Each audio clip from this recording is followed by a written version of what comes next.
வெற்றிலை தீபம் ஏற்றும் போதும் இந்த தப்ப பண்ணாதீங்க. அதற்கான பலனே கிடைக்காது. வெற்றிலை தீபம் ஏற்ற நாம் பயன்படுத்தும் வெற்றிலை மிகவும் சுத்தமாக இருக்க வேண்டும். அதேபோல் வெற்றிலை கிழிந்தோ சேதமடைந்தோ இருக்கக்கூடாது. வெற்றிலை தீபம் ஏற்றும் தட்டு எவர் சில்வர் தட்டாக இருக்கக்கூடாது. பித்தளை தட்டு, வெள்ளி தட்டு, செம்பு தட்டு, மண் தட்டு போன்ற தட்டில் மட்டுமே ஏற்ற வேண்டும். வெற்றிலை தீபத்திற்கு ஏற்றக்கூடிய திரியானது பஞ்சு திரியாக தான் இருக்க வேண்டும். வெற்றிலை தீபம் பசு நெய்யினால் மட்டுமே ஏற்ற வேண்டும். நெய் இல்லாத பட்சத்தில் நல்லெண்ணெயில் ஏற்றலாம். இதனை தவிர்த்து மற்ற எண்ணெயில் ஏற்றக்கூடாது. நாம் ஏற்றும் தீபமானது முருகனின் திருவுருவ படத்தை பார்த்தவாறுதான் இருக்க வேண்டும்.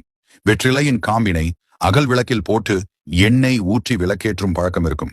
இது வெற்றிலை தீபம் ஏற்றும் அன்றைக்கு மட்டும் செய்ய வேண்டுமே தவிர, இதன் வாசனை நன்றாக உள்ளது என்று தினமும் வெற்றிலை காம்பினை விளக்கில் போட்டு விளக்கேற்றக்கூடாது. வெற்றிலையின் காம்பு பகுதி தட்டின் நடுப்பகுதியில் இருக்க வேண்டும். வெற்றிலையின் நுனிப்பகுதி வெளிப்புறமாக இருக்க வேண்டும்.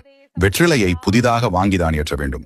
கோவிலில் அர்ச்சனை செய்ய பயன்படுத்திய அல்லது வேறொரு வழிபாட்டிற்கு வைத்த வெற்றிலையில் விளக்கேற்றக்கூடாது.